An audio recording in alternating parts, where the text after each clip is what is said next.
All right, everybody. Welcome back. The Inner World Podcast, episode 12. Feels like it's been a while since we opened up the gravy portal with Dylan. I'm pretty sure we had a show in December. Hope everybody had a great new year of our Lord. Today, that's the topic, is the Lord. Why is this the title attributed to Jesus and God throughout the Old and New Testament? There's a lot to dive into with this. Dylan, it's good to have you back, man.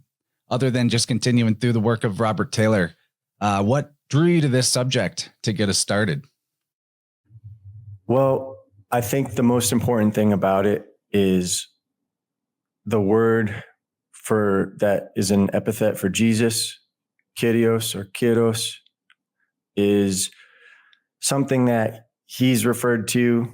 It's a title, if you will, and the significance of that in the historical record from the century that he existed in ties it into the signification of what he is in certain portions of the scripture.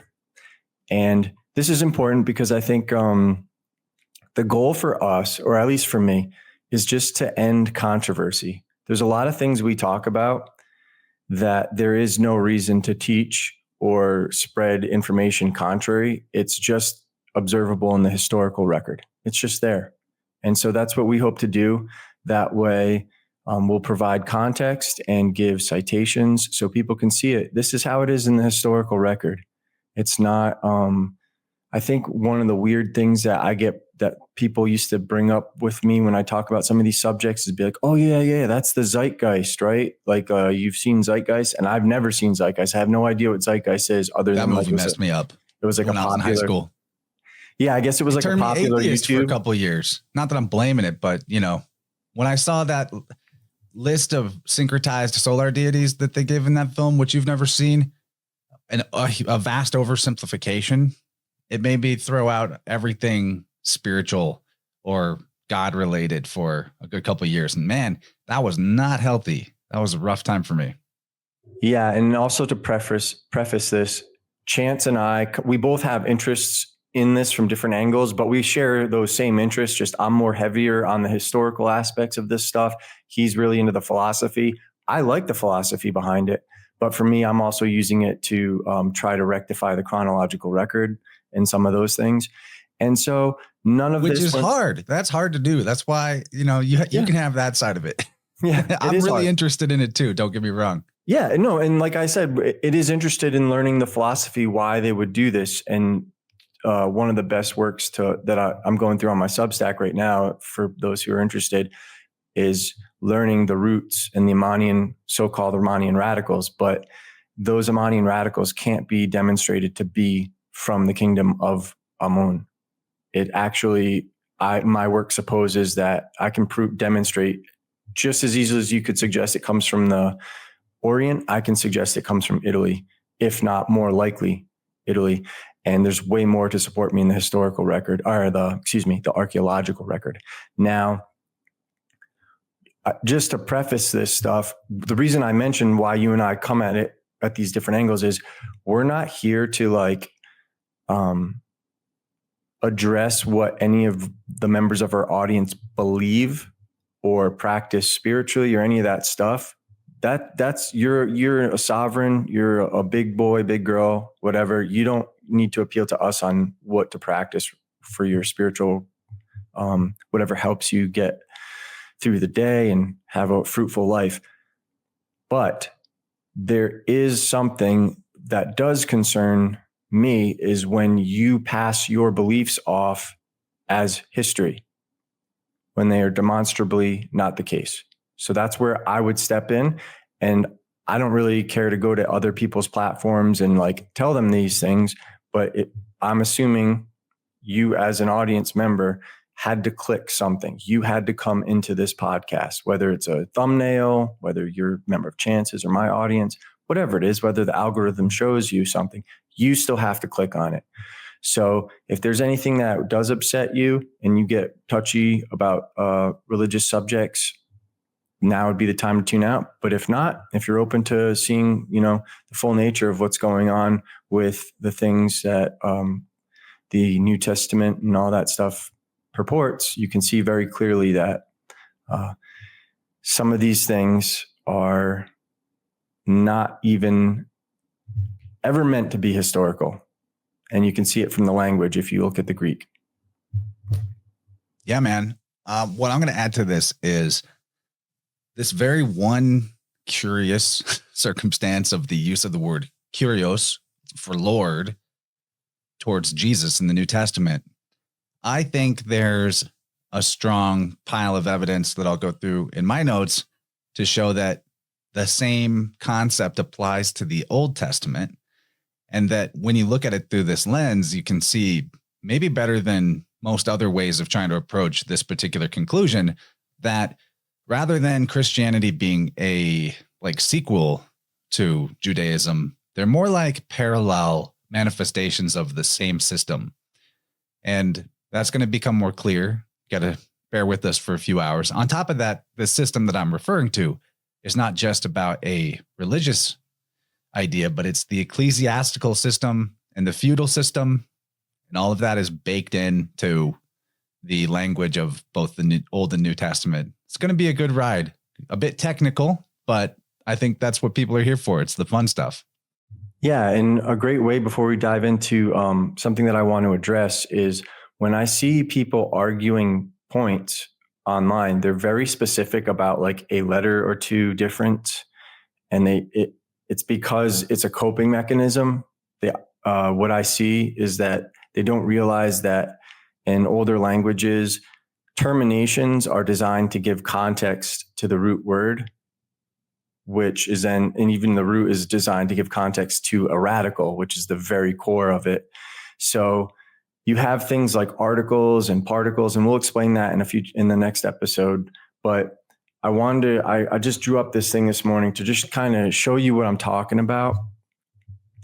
So you'll see Kurio or Kyrio or Kyrion. So right here, there's on this side, you'll see it's kappa, upsilon, or upsilon rho. That's the root. So if you were to transliterate that into English, one of the biggest mistakes transliterators have made is they spell things that are meant with a kappa, they spell it with a C because that was applicable in Latin.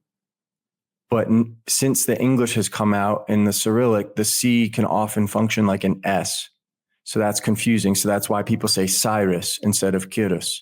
But if you get rid of the OS termination, this is the Greek version, Kyros, right? That's just a Greek termination. The equivalent to that would be Cyrus in Latin. So that's why it would be Kyros or Cyrus. And that upsilon functions like a Y or a U, depending how it's looked at. And the lowercase n of N in Greek looks like a V in English. So you have to just bear in mind that these are two different terminations. That's Kiron and that's Kiru. And so these just give context.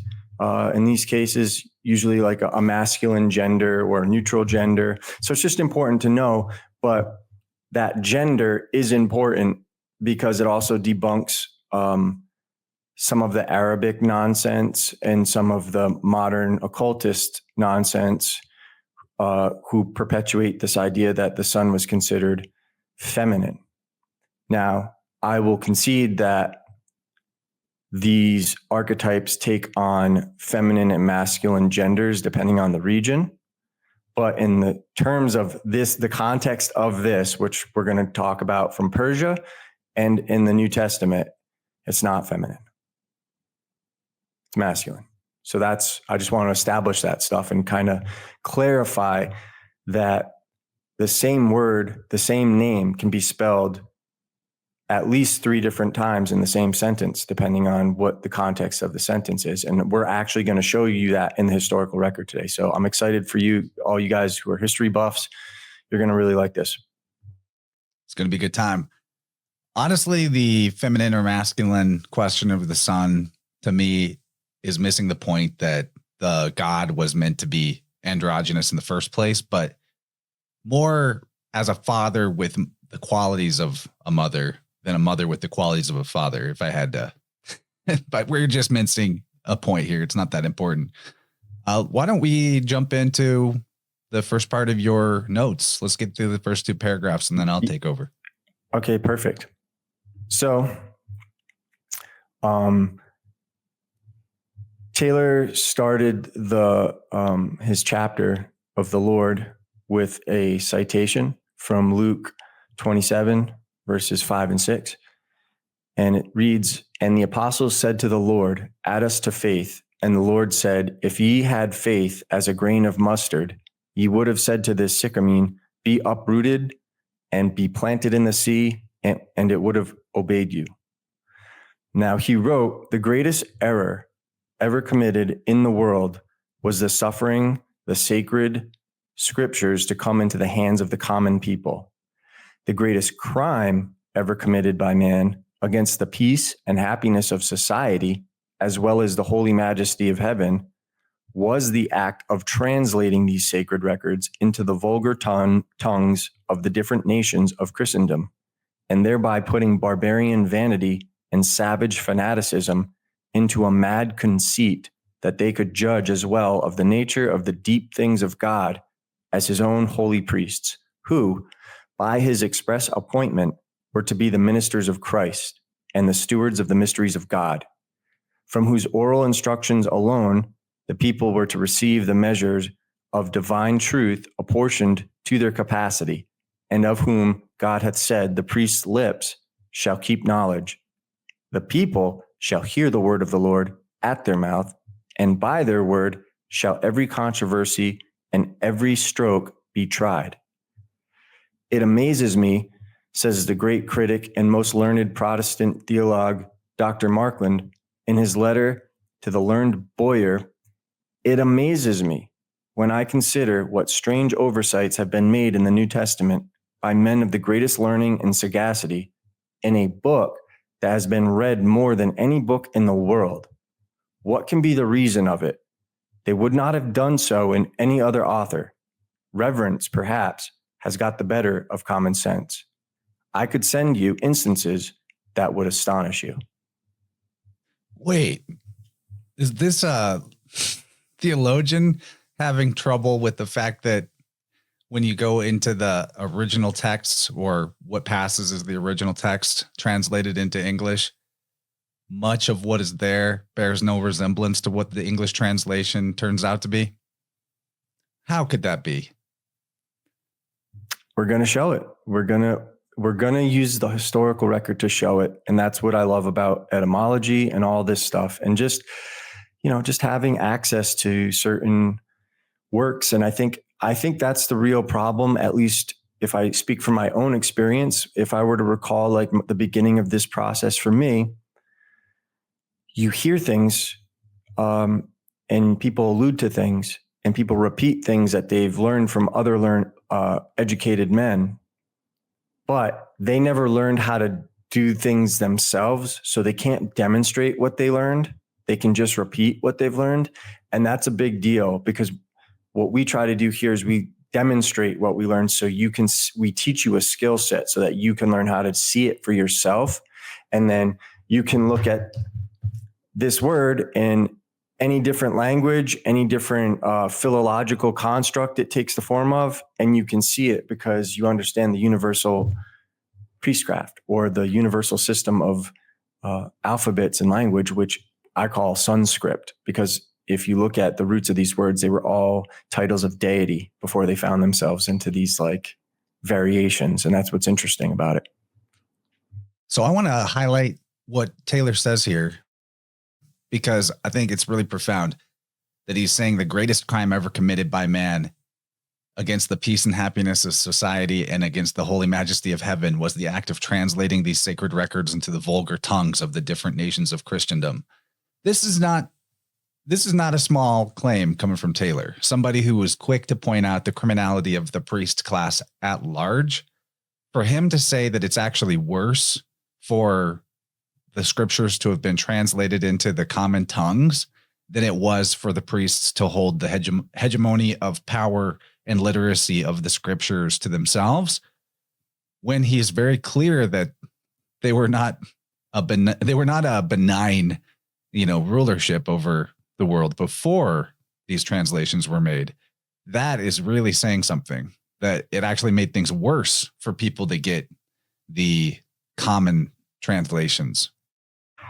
Yes. And what's really interesting for people, once you learn what some of these words mean and you can read the original form of what they have left,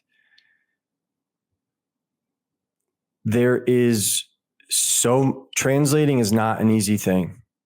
It is actually as opinion based and guesswork, as much guesswork as anything else. And that's okay. But I think what is not okay is the lack of humility that the so-called scholars and sages, whatever you want to call them, the lack of humility they have to admitting that we're guessing that this is the context.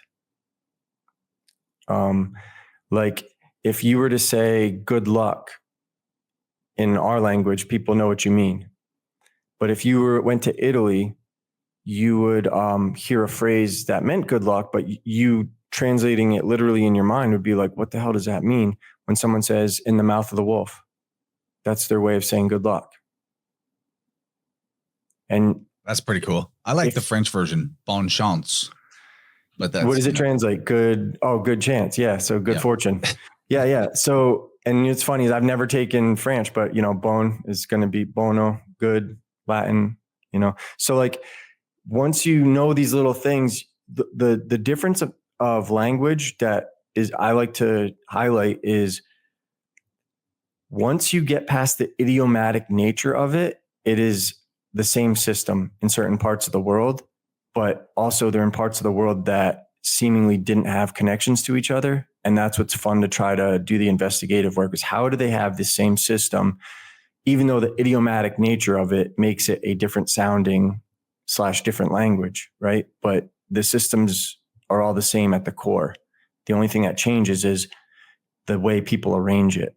It's like if we all had puzzle pieces to a puzzle, but the pieces didn't just fit into one place. They could fit into like 5 different, 4 different sides or whatever, like each piece could be rearranged to fit anywhere else. And you would have as many different puzzles in a final picture as you would people trying to put it together because they all fit.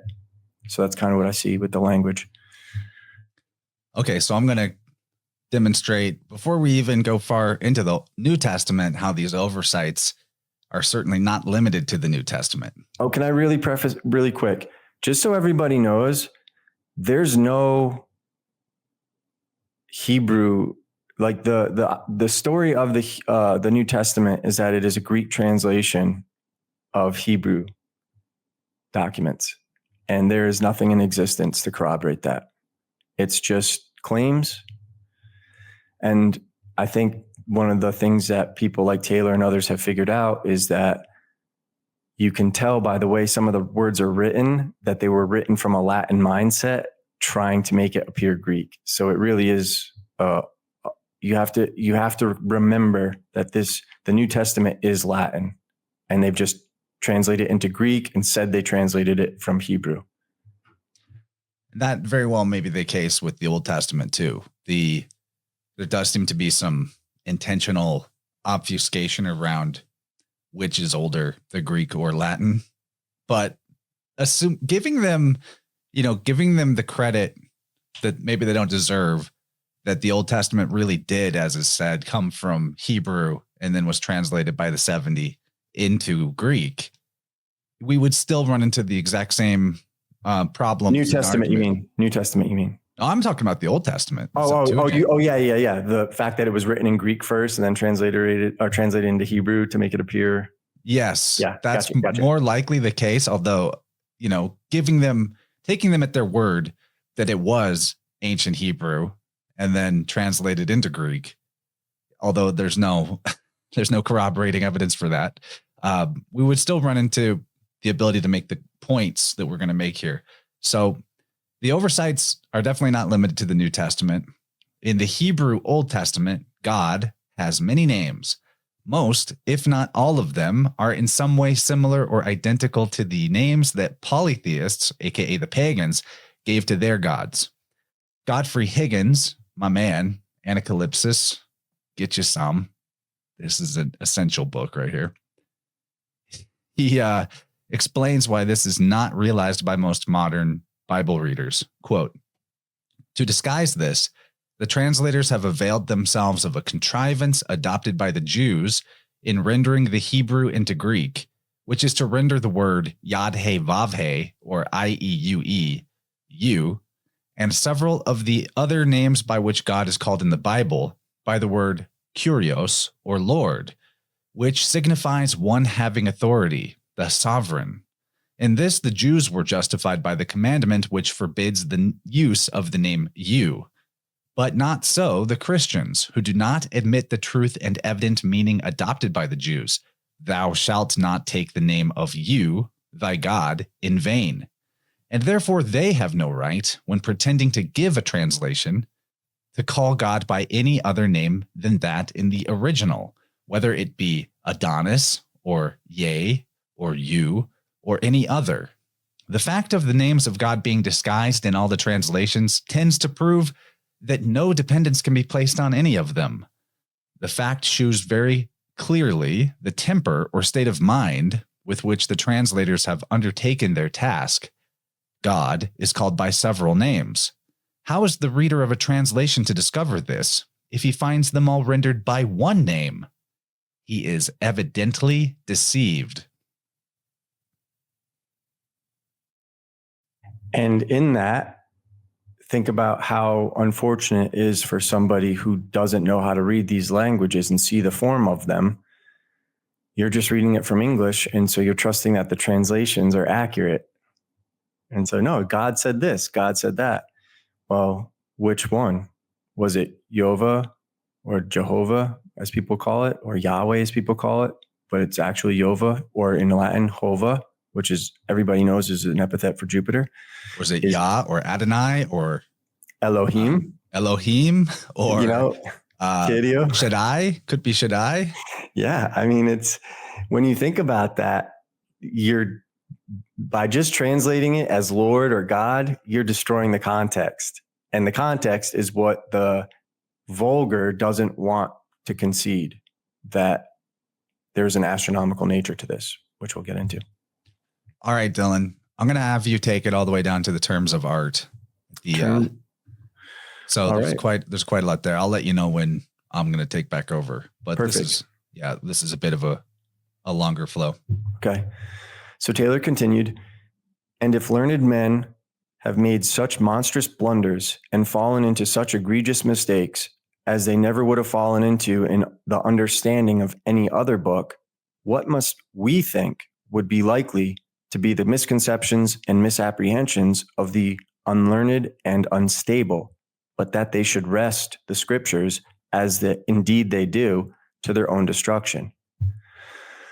Or where need we seek farther for the reason of all this than that reason which the scriptures themselves assign, that, quote, even to this day, when the scriptures are read, the veil is upon their hearts, according as it is written, God hath given them the spirit of slumber, eyes that they should not see, and ears that they should not hear, unto this day. Again, Taylor continues, the shrewdest, the quickest, the cleverest, in every other respect, men who, in the reading of an ordinary lease or title deed or will that might affect their claim to temporal property, would not let a word, nor a syllable, nor a dot, nor a comma escape their criticism. Who would sift and resift, weight and weigh again, every possible sense that every noun, pronoun, verb, participle,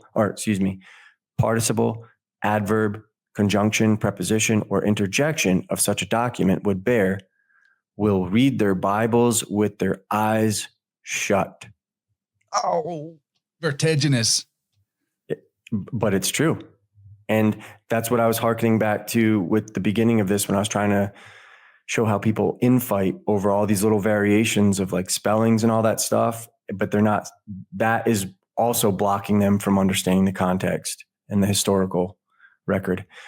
So Taylor continued, well then. Let me make a point. Go ahead. That when it comes to reading scriptures, it really does require the type of almost legalistic interpretation that you would approach a legal document with, not just a my feelings interpretation. I think Taylor makes a really good point that there's a relationship here, because these scriptures are actually basically, the original legal documents. Do you still swear on the Bible in the courtroom today? Yep, I'm glad you mentioned that. And that's one of the reasons why this is significant, is when you think about this, it's not just what people believe. It's something that has been foisted on our society as a literal foundation or bedrock of our legal system. And that's dangerous if you're going to perpetuate it as history. Anyway, he continued, well then, if men may be so monstrously deceived as thus, it may be asked, how can moral certainty or any knowledge of the past be endured be insured to man? How can it be possible to arrive at any truth whatever? And that's a big deal, because the practice of Satanism is the idea of moral relativism, which stems from the idea that there's no such thing as truth, so you get to decide what truth is. And you hear people say this, oh, it's your truth versus my truth. And that is really them confusing perspective or experience. But truth could be boiled down into one word, which is facts. And that's it. He continued, and on this principle of proving, as you would be ashamed not to apply in the ordinary business of life, a sensible man would pause first and insist on receiving a perfect satisfaction as to what such words as the Lord and the apostles respectively mean, and from what sources and authorities their meaning is derived, and how it has come to pass that in these mystical and double meaning books called spells or charms of God, or God's spells, these technical terms, the Lord and the apostles, are played off upon us with such a flinging familiarity, as if it were a thing to be taken for granted that everybody must know who lords and apostles were. And if this familiarity in the use of these terms without any farther exposition of them, the resulting proof is, as that proof would be received in a court of justice with respect to the authenticity of any other writings in the world, that these writings could not possibly have been written before the notion of the Lord and the apostles was fully made up and universally established in the world. And that's really important, because another thing that people don't have humility in that I've noticed is dating of documents, dating of artifacts.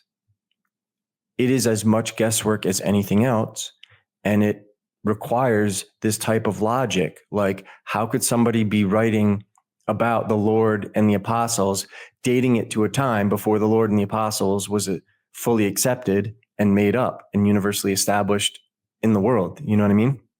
Or how could somebody completely unknown in the world become famous throughout the whole world in 1 year of teaching? I mean, if he had, maybe they had TikTok. It was like first century TikTok, and then, they lost the technology, but it's a painful process to get it back. But we'd go back in a nanosecond. Anyway, Taylor continued, neither then could this gospel according to St. Luke, that is, not by St. Luke, but according to St. Luke, as God only knows who he was, have been written as the basis of Christianity, inasmuch as there is not a single sentence in it but what supposes the whole mysterious system already fully established and entirely prevalent before this gospel was written, even to such an universally as that its most esoteric and peculiar terms and phrases might be used without any apprehension on the part of the writer that his readers would want to know to whom they referred.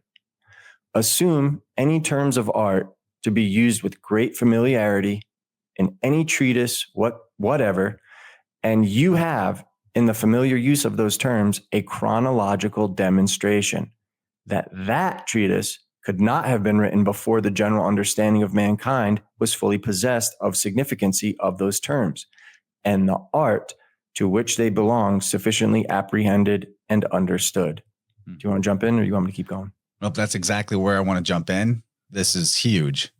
I mean, to reiterate here, he's saying they wouldn't have been written the way they were written and able to be understood if the particulars of what these words meant in social context did not already exist. So he's pointing at the fact of something that he does a great job throughout the whole corpus of his work, demonstrating that whatever the Roman Church did was to basically, you could say, commandeer or build on top of a system that already existed in some degree of universality before Jesus. And that's huge. Can I just add a little detail to that? Because one of the things that people fight over is that the church then is not the church now. And there was a takeover with Constantine and all that stuff. But you always have to remember that prior to the claims of the Dead Sea Scrolls, which, you know, it's like retroactively trying to prove your historical record that you've been claiming for 2,000 years, there was no evidence of anything and no manuscript extant pertaining to the Gospels prior to the 6th century AD. So what you're seeing is this may not even be a Roman church thing, like a Roman, it may not be like a European thing, but a Byzantium thing, all this might be a result of the Constantinople shift. And they have the Greek influence, right? Because they're over there, but you can see that the priests, when they're writing this, have a Latin mindset, which is why when they write words that are supposedly Greek and supposed to be created by Greeks in Greek cities or Greek villages or towns, whatever, like the word Christian, well, even in Greek, it's written Christianus, which is Latin. They just transliterated it into a Greek version of that. But Greek words don't terminate like that. So going back to the context, that's significant. You know, it's kind of like how if you see the word like, I don't know, Peruvian or something, right? You can tell that's an English termination. You're not going to see it if they talk about themselves down there. If you go to the location, they're not going to be talking about themselves from an English context. And so it's really important to keep these little things in mind because these are the forensics and these will help rectify the chronological record if we can just inspire more people to align with these facts rather than trying to find artifacts that conform to a narrative that was already presented prior to the artifacts having existed for a paycheck. And I think that's what's going on in the archaeological community. Yeah, I was just kind of flipping through this giant book to find a passage that I remember from Higgins where he says something along the lines of how all of the ancient ruins were converted to Christianity, like the ruins themselves. And I want to really zero in on the terms of art as Taylor is bringing up where you just left off. In legal speech, terms of art are words or phrases that have specific meaning with a certain domain or profession. They are particularly important to legal practice, and you can also consider terms of art to be professional jargon. Doctors, lawyers, insurance companies, any area in which legal liability is a major concern in particular is going to have a multitude of different terms of art. To repeat Taylor's point, the usage of such technical jargon in the scriptures demonstrates a chronological significance to their appearance. A likely reason we see all of these connections between different eras and areas, versions of the priestcraft, is because the terms they used, regardless of local language, are indeed terms of art, known and understood only by those of the profession of the priests, and that should they ever migrate, they would understand the usage of their system in the new region they arrived at. Legal speech, or terms of art, is the opposite of what we like to think of as living language and what that does. That over time, the usage and meaning of words can slip and change. In my opinion, the employment of dead languages by the priesthoods is something that allows them to use a system that is preserved and wielded for long periods of time without as much corruption. And mystically speaking, it may be relevant to the maintenance of power differentials of the nobility and the priesthood over the common people, that the former are able to say what they mean and understand each other's terms of art with less confusion. Although it may, it may be an inversion even to call one a dead language and one a living language, because the languages that change and slip over time in the tongue of the vulgar are, in one way of looking at it, that is more of a dead language because it doesn't maintain itself. It's not the same thing anymore. What it was has died and become something new, or it's a reborn language. But Latin is still alive today in much the same form as it was a long time ago. There's a lot of examples of precedent for this point of dead languages and the ruling class. And you can find them in some of the major empires of history, at least according to the mainstream historians. Take them at their word.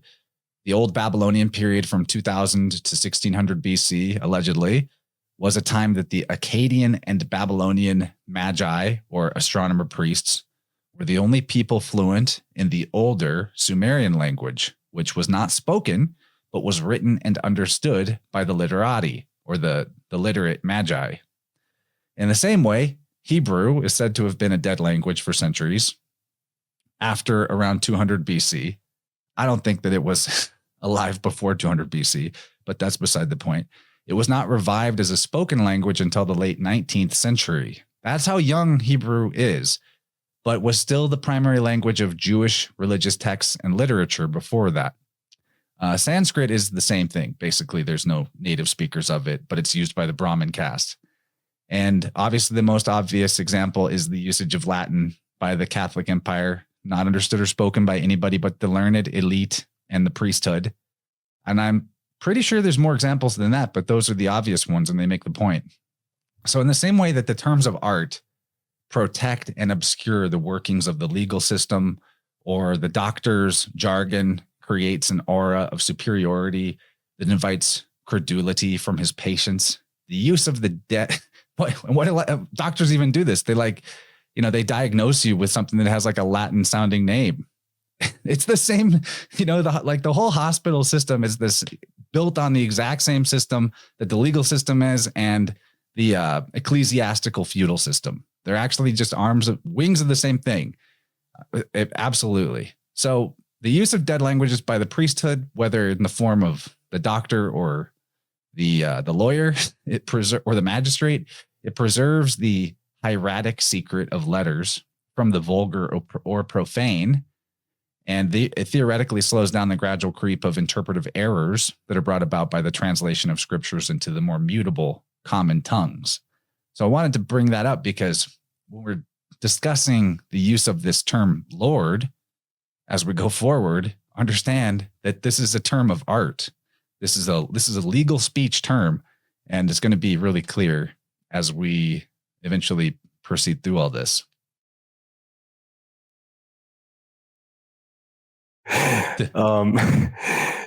I'm posting 2 links. It's just fucking funny as hell. Just one link. Yeah.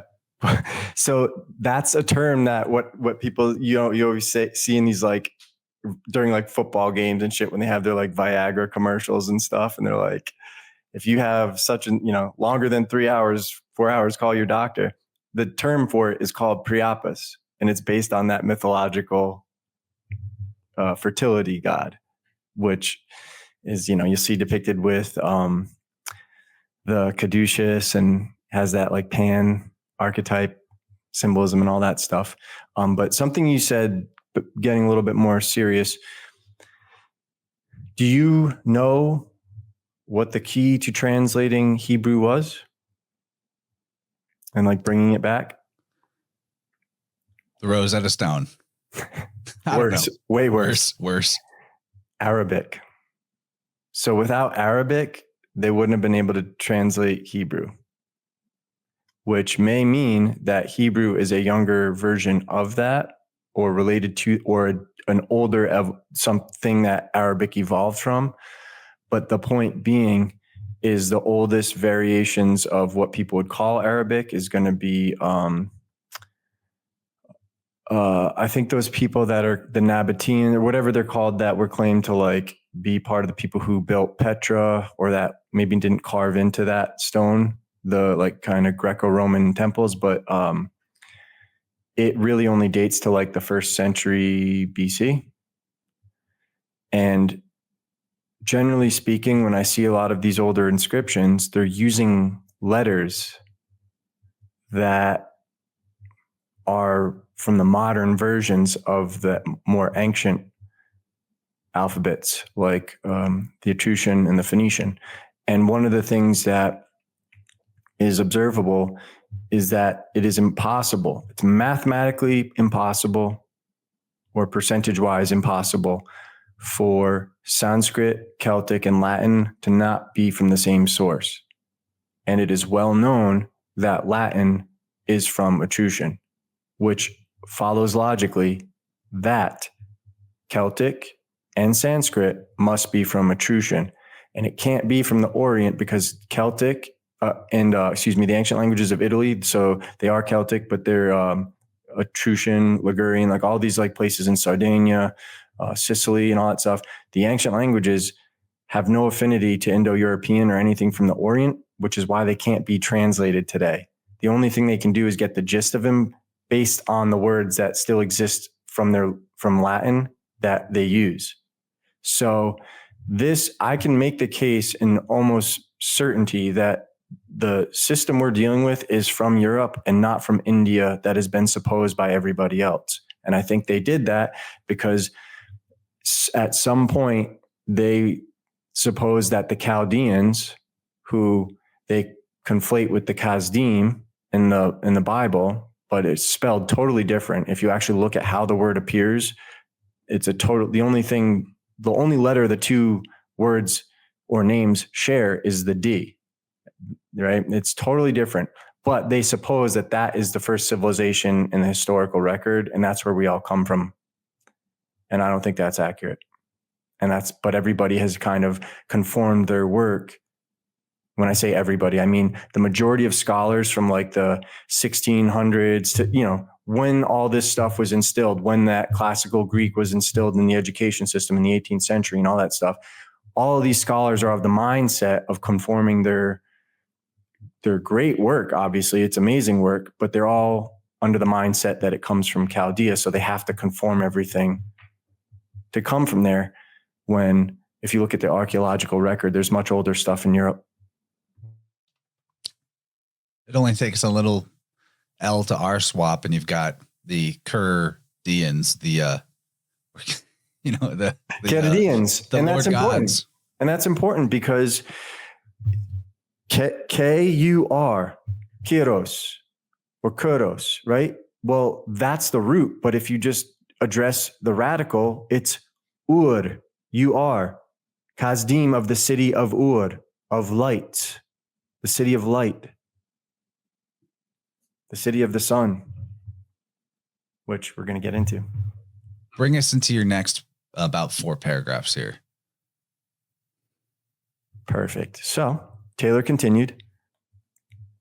So the style of the blessed gospels throughout, in every term which they contain, involves the proof and demonstration that they were not and absolutely could not have been written till long, very long, many hundred, and I believe in my heart, thousands of years after the general and universal prevalence of the notions which they detail.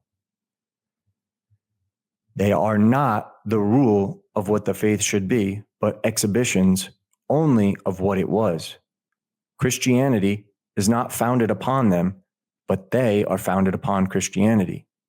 They derive their authority from the church, and not the church from them. And this is important because other scholars or researchers have made the case that there is no such thing as Christianity. there is and only has ever been the church. And that's pretty intense when you think about that. But when you study this from a forensic level and you leave the emotions and the beliefs at the door, the details lead you into a different direction than what we were taught. And that's for sure. He continued, any other records, whatever. He's saying the scriptures do not derive their authority from the church. When he's saying he's talking about the scriptures. The scriptures derive their authority from the church, not the church from the scriptures. That is complete inversion of what people tend to believe. So wanted to just highlight that. Yeah. In other words, the life of Jesus comes from the ecclesiastical record, not from the historical record, right? They didn't look at the historical record and learn about Jesus and all his great work and all that stuff, and then try to conform their system based on the tenets he taught. But rather it looks like they created these tenets and then created these historical accounts to say, see, this is why you need to follow these tenets. It's very bizarre. Anyways, he continued, any other records, whatever, which the church had adopted, would have been as sacred and as holy as these holy writings by virtue of that adoption. And I'll answer for it, that good Christian people would have found them quite as comfortable to their souls and as answerable to the spiritual cravings of the inner man. For blessed be God, the spiritual appetite of our immortal souls was never very delicate in its choice of what it fed on. The term, the Lord, even in the plain English ear, if that ear hold any communication with a mind within, in its most ordinary acceptation, leading the idea, as it does, to its great reference to the Lord God, the Jehovah God of the Old Testament, must assure us that it could not have appertained to, nor be meant to designate any human being whatever. But the term apostles is hold up there. Oh, go ahead. Let's hold up there. So this is huge. He's saying the fact that they're calling Jesus by the same name as they're calling Jehovah in the New to Old Testament demonstrates that Jesus is not an incarnate historical man any more than Jehovah would be or God would be. Now, I'm going to make a caveat, though, demonstrating that it's the ecclesiastical system that the scriptures derive from, not the other way around, like you say, by showing how outside of the spiritual concern of things and brought into the mundane and legalistic or feudal framework, then all of a sudden there's lots of men who are the Lord.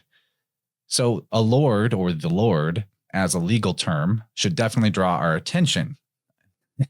In English law, a lord means one who has power and authority, a master, ruler, governor, prince, judge, or magistrate. In feudal law, it refers to a person who exercises authority from property rights. An owner of a feudal land is the lord of the soil. This is a pretty far stretch from how religious-minded people consider the word Lord when they use it in their churches, but it's exactly where the word Lord, or what esoterically, it's exactly what the word Lord is referring to. So the mainstream etymology of the English word Lord claims that it derives from Old English with Germanic origins, tracing back to the word hlaford, a compounding of hlaf, meaning loaf, as in a loaf of bread, and weird, meaning keeper or guard, as in ward. This gives us a lot to think about. I have an alternate etymology of Lord later on, much later on, but throughout this discussion, we should keep in mind the relationship between the Lord, or Son, and time, Chronos, Father Time, which I'll shed a little light on here. Chlaf, meaning bread, is appropriate in light of our previous episode where I exposed the ancient practice of the Eucharist, the sacrifice of bread and wine, or bread and water. So the hlaford, or loaf ward, the keeper of the loaf, who's that? That's the priest, the one who gives the communion bread. The communion bread is symbolic of receiving life from the Lord. Some of this is actually coming right out of one of Dylan's books, A God's Acre for Winds of the Soul. Bled, B-L-E-D, also means corn, which is seed. Think about LR swap, bled becomes bread. Life comes from the bled or corn or seed or bread. This is one of the meanings encoded in Kronos, KRN, which is corn or seed. Jesus gave the bread to represent that he bled, that he gave his life for your life. The Chaldean Kronos is Bel or Belus, containing the exact same root, BL, as the corn or bread, bled. The word loaf is very similar to the word life. When you put Bel backwards, you get Leb, the root of Leben, the German word for life. The interchangeability of B and P in the Leb, and the way the letter P becomes F in many alphabets, makes Leb into lef, leaf, life, loaf, etc. Bel, with the B swapped to F again, and the L swapped to R, becomes fur or far, the Latin word for corn. Leb, with the B to P swap, or loaf with the F to P swap, gives us the loop of the Latin word for wolf, lupus. And this is where I think we get to the more ancient aspect of this. The Etruscan god Shuri, or Eta, or Soranus, from which we get Hades, Dis, Pluto, and the like, was represented wearing a wolf's head, and his priesthood was called the Hirpi Sorani, literally the wolves of Soranus.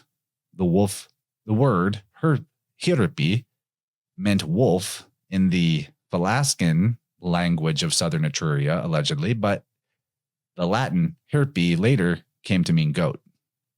Just an interesting point.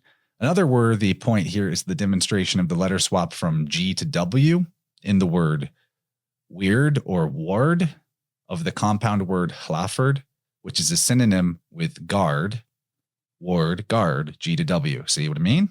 Just like the name Guillermo is the Spanish version of the name William. And don't forget, too, when we're talking about weird, just in a different spelling, what is that? It's a Anglo-Saxon word, which is the concept of fate or destiny, the fates. To be, and actually, according to the etymology, it's supposed to come from a root that means to become. So that is going to be significant later when we start talking about, well, what the heck does Yadve or Yad He Vav He mean, or He Vav He mean? What might thus the word Kurios or its root Kuro actually mean, apart from what we've been, or in a more ancient sense than what we've been given in these just titles for God. So there's a lot there.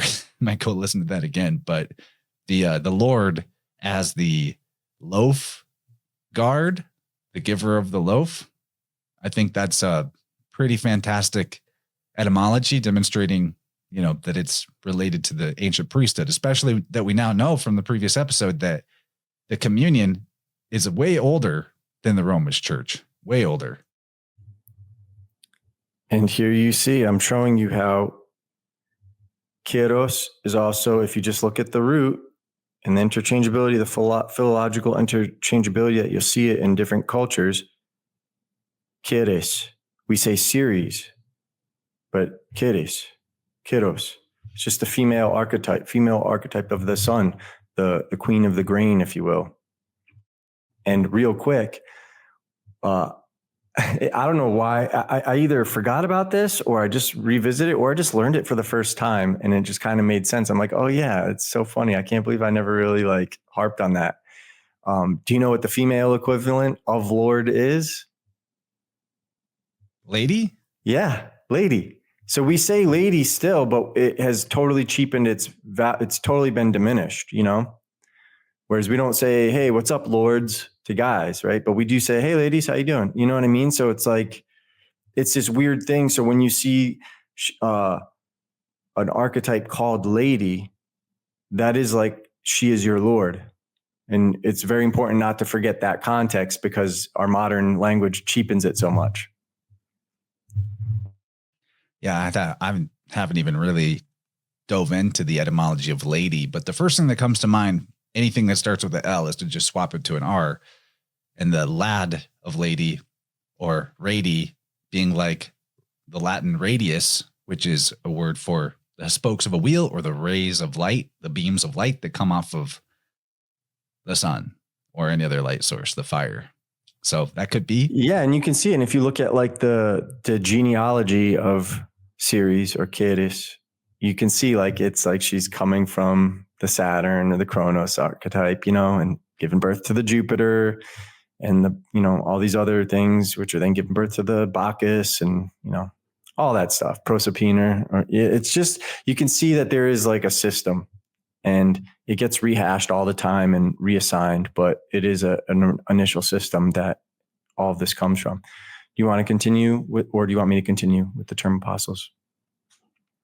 If you want me to read any of your notes, I'm happy to from this point. I've only got a little bit to throw in after. Yeah. Dive in because, but I'll bring it up when we get there, but we have a couple pages worth of your notes before we hit the divider between free and premium. And there's going to be some good gravy to talk about. So go. Cause I just went, people probably want to hear you now. Okay. Well, I'm going to just read from your notes for a little bit. Yeah. That's what I'm saying. So Taylor continues, but the term apostles is a Greek word adopted or naturalized without translation into our English language, in which, unless we refer it to its derivative significancy in the language from which it has been borrowed, it has absolutely no meaning at all. The only clue afforded to the mere English reader is that there is certainly some very particular and essential relation between the Lord and the apostles. They are correlative and inseparable notions, and the company always consists of 13. There is one Lord, and never be it forgotten, his name one.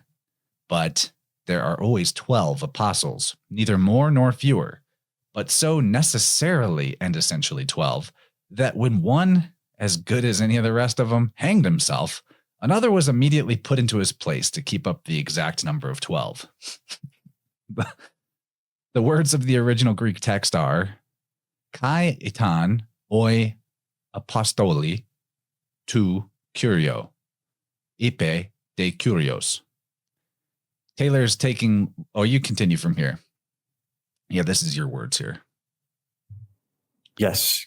And just remember in Greek that OI is not oi like English, it's E, like EE.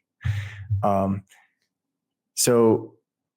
of the things that certain people do from time to time when they're writing is they'll write something in Greek, and then it might be a blending, rightfully so, of a whole book. But the context is sometimes at the beginning of one verse, the context is given, but the meaning, like the sentence you really need is a few passages down, but there's a bunch of other stuff in between. So you have to kind of just like blend stuff. So I just made the note to my audience, and this is what I do with my show notes and all that is I wrote, he's taking liberties of combining the first parts of verse 5 and 6. Do you want to bring that up? It's the image right under that so you can see it. I've had it up. Bro. Oh, I'm sorry. I'm not paying attention, obviously. I'm a professional. Yeah, you're on it, man. So I also want to warn my audience is most people are not going to be like me, and I'm not trying to pat myself on the back. I'm just being realistic. I looked all this up and had to find it in different parts because I am able to do it in Greek. The average person you're trying to reach, if you ever talk about these subjects with, doesn't have that skill set. And so when you do things like this, you and I think have both been burned enough times in the past by taking some kind of information from an author, taking it for granted, and later finding out they were wrong about that. Yeah. So I try to always get a receipt on everything that I share in here. Or they weren't wrong, but they cited the wrong passage. You know what I mean? Like it's really hard to do this stuff and stay accurate. So you know, people make mistakes. It's hard for them when they had to go to a library to do it. Oh, dude, one of the reasons I didn't want to do podcasts is because it's so hard to keep all this stuff organized so that I just don't want to accidentally say the wrong things. And I still do it every time. And I try to correct it, but you know, once it goes out, it goes out. So I think this content in this form is the best version of us sharing this kind of information. Yeah, because we're sticking to a script. And, you know, I've spent, you know, some of these things will take me a week of going through this because I'm actually going through the original source material. But I just wanted highlight that to you guys who are watching this, because if you're going to do that, you need to preface it, because on a peripheral search, you won't find what you're looking for if somebody were to type that in and you'd be like, oh, he's full of shit. It's not. Oh, it's just the only thing that comes up is his work. How convenient that the only source that comes up is him.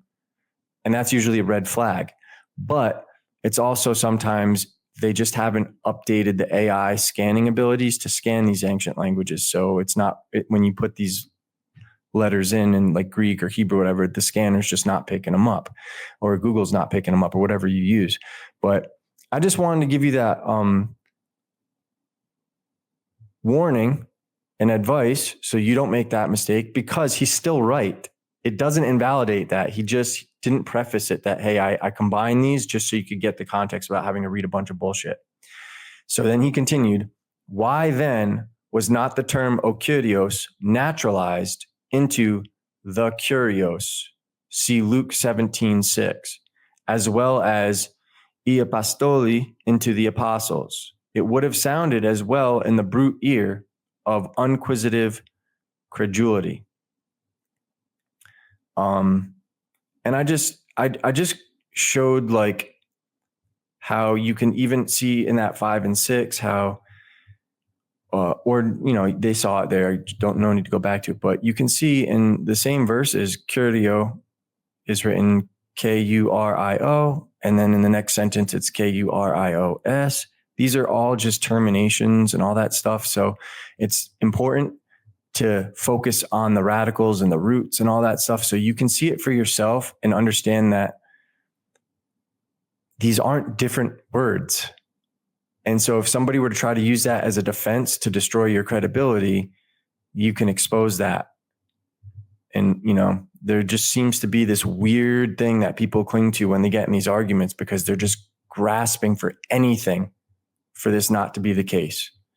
But Taylor continued, but the meaning of the word Kurios, which we have translated the Lord, demands and would demand from any man who has sincerely loved and sought the truth, the severest sifting and the most unflinching and uncompromising criticism of which his mind was capable. If it were possible that any man on earth could better know what that word meant, whence it was derived, and to what it tended, he would bargain with omnipotence to forfeit his salvation. Quote, were it in heaven above, or in the earth beneath, or in the waters under the earth, end quote, thence would he drag it forth, nor live nor die till he had known the Lord, nor would he suffer that word to be uttered in his ear by one of woman born who knew the Lord better than himself. Kurios in our Greek Testament is an adjective ungrammatically used as a substantive. Kurios should signify of or pertaining to that which is Kurios. And Kuros we shall find to be a god who was worshipped under that name by the ancient Persians. And that god so worshipped under that name, Kuros, which is the theme and root of the Greek name, Kurios, which our translators have rendered the Lord, was the Son. Keep it going. Yep. From Plutarch, for the Persians, says Plutarch in his Artaxerxes, for the Persians call the sun Kuros.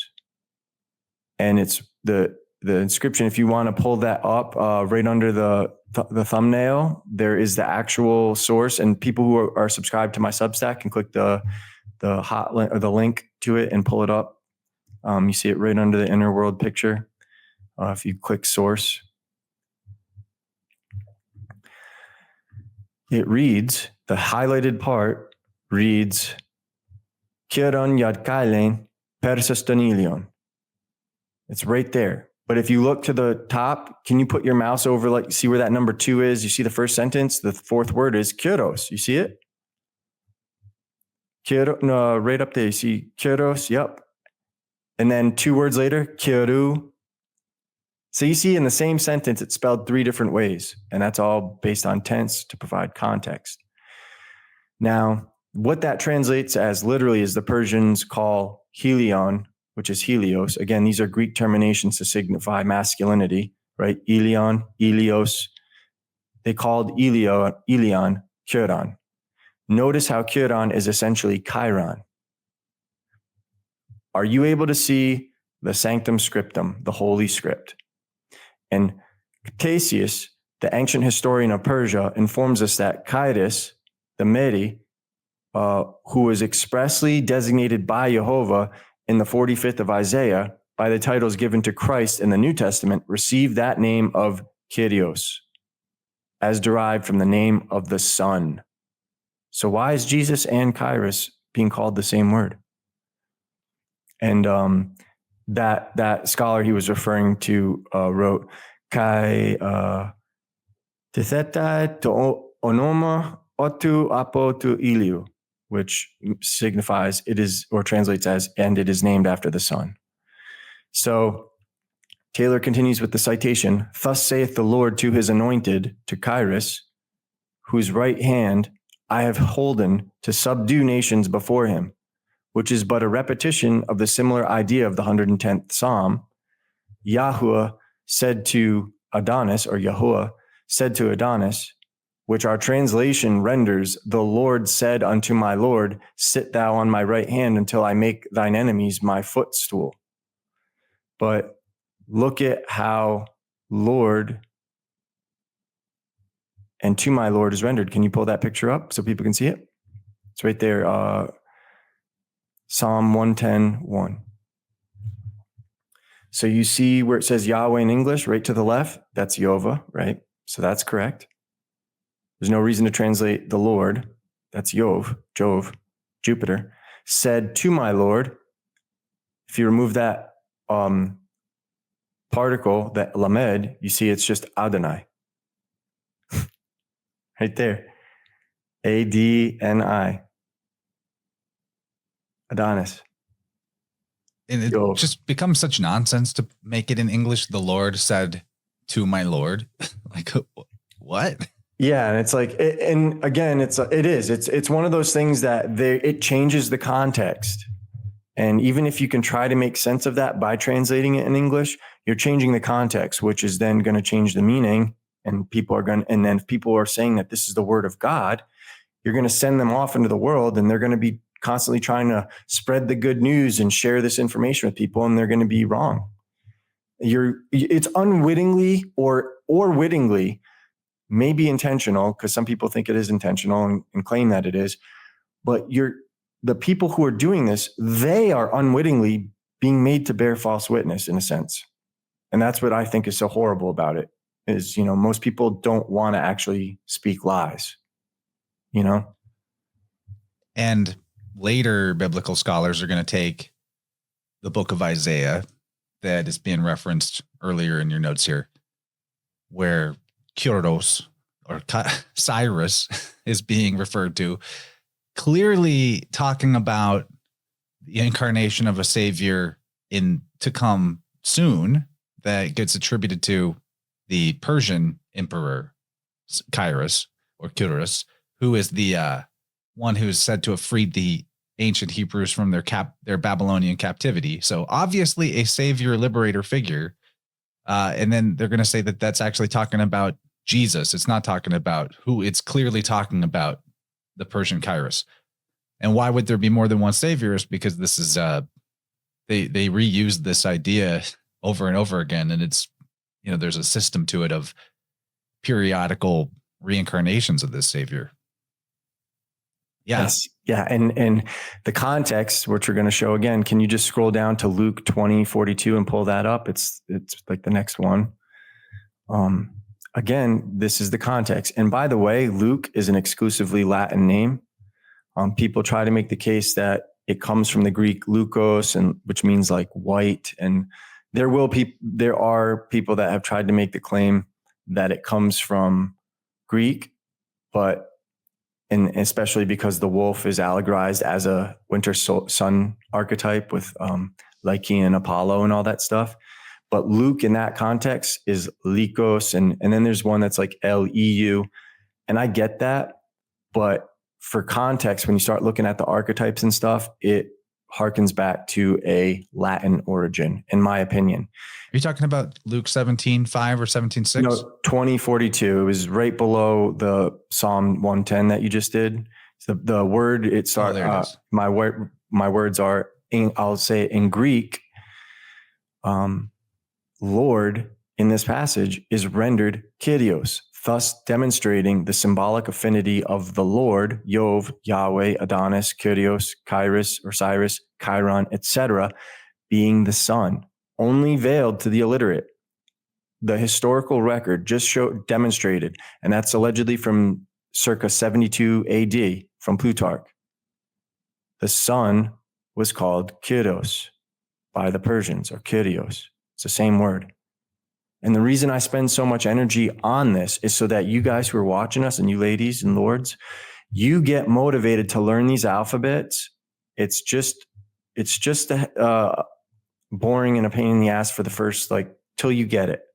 But once you can see it, then there's no controversy or conflict. And once you know where to go to cite the sources and provide citations, then you can say, so did the Persians call the sun Kurios or not? Well, this is what we have from Plutarch. Now they can claim forgery or anything else. Fine. What's your evidence of this being forgery? And all that other stuff. And how is the later stuff you're looking at not forgery? But you can see it right there. Kurios, Lord. Kurio, Lord. The sun. The Persians calling the sun Kuran contains the exact consonant roots, once again, to bring us back to corn, seed, KRN, Chronos, father time. And Dylan, do you know what the Persian language is called by the Persian people? Because they don't call themselves the Persian language. Oh, no, it escapes me. It's Farsi. Far? Yeah. Far, the Latin word for corn? Grain. Far, grain.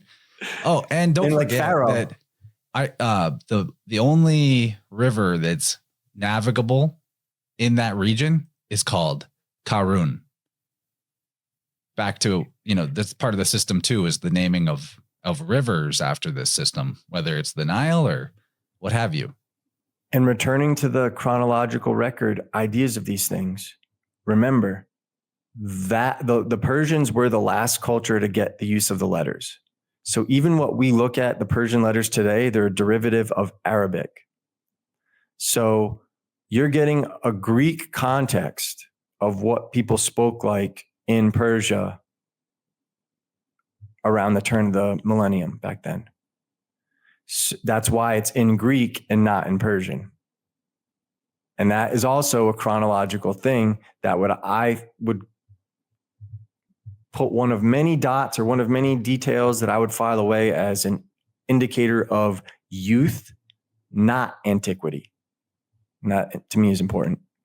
Also, the ancient Persians referred to themselves not as the Farsi or Persians, or Iranians as it is today. They were the Arya, which is probably in some way connected with Ireland. I mean, we still have it in the name of the Persians, Iran. Also, I thought it was interesting that the ancient Farsi word for time is Yamene. Ya, Manu, Yamene. It's basically the first man in the flood hero or lawgiver, the Lord Manu, Yamene. That's the word for time. So, or the manes of the Roman mythos, the spirits of the dead. Just a side weave there. Yeah, that's where demones. Yeah. All right, Dylan, carry us through to the end of your free section and notes. We got a lot to do for our actual supporters. Perfect.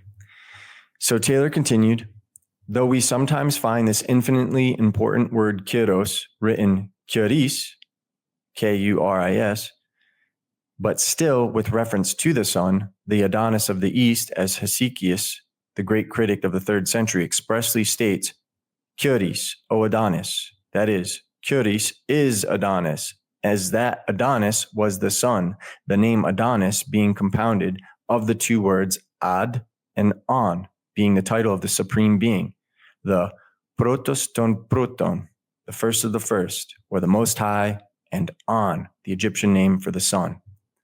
Among the Eastern nations, Ad was a peculiar title, always signifying and referring to the sun as being preeminently the one, or the alone. And this is the derivative sense of that word holy, and of those phrases, holiness to the Lord. Now, the Hebrew in this text that Taylor gave was not accurate, but holy in Hebrew would be Kodesh. But think of it, I think he meant Echad, or which meant unity, which I'll demonstrate.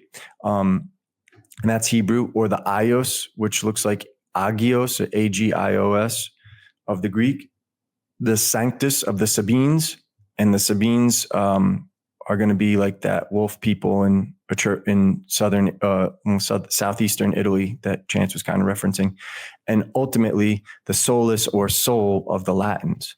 All these words signify the oneness or unity of the Godhead. Hence the Apollo literally signifying. Well, stopping there about solus real quick. Mm-hmm. K sounds can become S sounds in philology. So Kurios, Soros, which is a solar title as well. Like they still call a particular cycle that the sun goes through the Soros cycle. And then, of course, R to L, Soros, Solus, the one. Or Cyrus or Sirius, which might be where Osiris came from. They were just their way of saying Okyros. Okay, pick up at Apollo there. Sorry, I try to mute myself and I sometimes misclick. The Syrian, Chaldean, and Egyptian nations,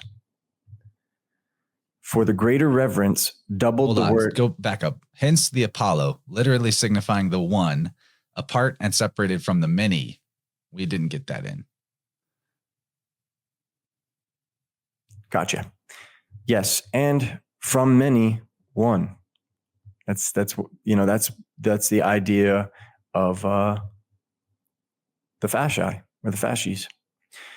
The Syrian, the Chaldean, and Egyptian nations, for the greater reverence, doubled the word ad, which was their way of forming the superlative degree, and made Adad, the one. And you find that very name ascribed by the Moses of the Old Testament and the Christ of the New, to the supreme Jehovah. Here, O Israel, Yahuwah, our Elohim, or Elohim, is Yahuwah Akkad. And if you want to show that for people, you can, so they can look at it, but we'll keep going. On the other end of the paywall, we'll talk more about this double syllable business, such as demonstrated with Adad.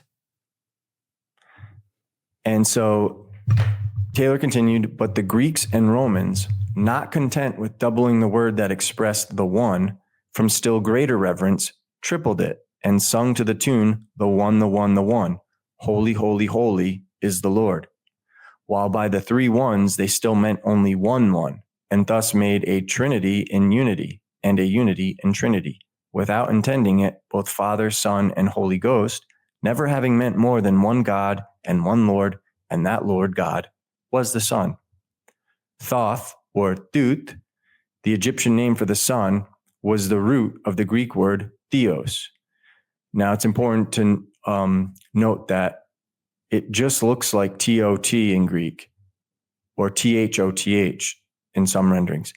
And if you look at Celtic people and people in Europe, a lot of them would pronounce that as, they don't say the TH, they say tree.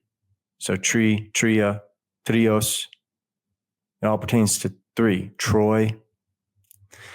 Taylor continued, and Kurios, or Kairos, or Cyrus, the Persian name for the sun, was the root of the Greek word Kurios, the Lord. Again, nor is the meaning even of our English words, the Lord, as the translation of the Greek Okurios, so entirely disguised, but that a man who would attend to the meaning of the words might find out what the deity is, and that is worship under the name the Lord, even in the collects of our own common prayer book, as in that of St. John the Evangelist. And that will take us to the end of our free section. Click the link. The link to the full podcast will be in the description below, wherever you see this. And we appreciate you being here, and we're excited to get into it. Yeah, we've not even actually covered off half of what we've got, so it's going to be good. This was the warm up. And if you enjoy what you've seen here, it's obviously worth every small amount of investment that is asked for the premium content. I mean, my Patreon's $8 a month, barely asking for anything. I think Dylan's comparable, somewhere around that range on his Substack. I think both are worth being subscribed to because you get different content beyond just this from each, but you only have to support one of the two of us, fine gentlemen, to receive the full Inner World show. And if this is the first Inner World you're catching, go back and check out the original 11 episodes before this, because they all build on each other.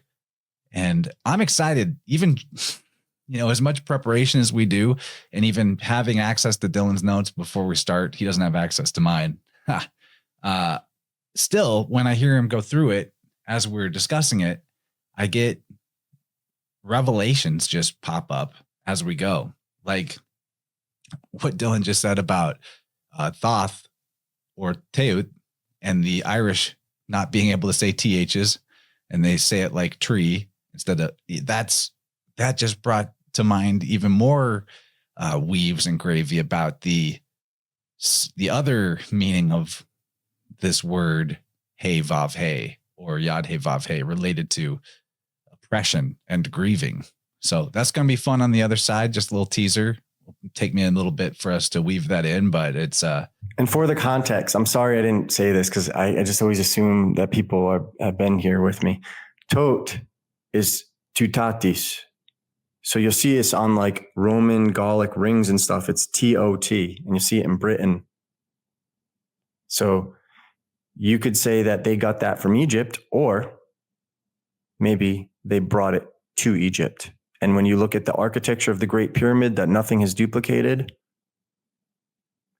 you may see some Roman Etruscan architecture in the historical record, which then begets even more questions of who built those things and why there's no hieroglyphics on them and there's no idolatry and all that heathenism that you see in the late stages. So this is just something to be aware of, because as long as things aren't satisfactorily explained, I think approaching the historical record and the archaeological record with some of the context we provide may help archaeologists make names for themselves. Now, it may cause them to fall out with the status quo, but with this day and age and the ability to do your stuff online and generate your own revenue and not rely on sponsorships, you may change the world. Never know. If not you, who? Time is always now. Change yourself to change the world, as they say. And there's no greater change you can, there's probably lots of great changes, so I won't make hyperbole, but a particularly great change that you can provide yourself is the they live glasses of being able to understand philological letter swaps, symbolic associations, and other alphabets, how they are pronounced. So do yourself a favor. As the great Michael Tessarion used to say, symbolic literacy is psychic self-defense. And there's really no truer words than that. Okay, this is great. See you guys on the other side. Thanks for supporting everybody that's going to join us on part 2. And Dylan, looking forward to it.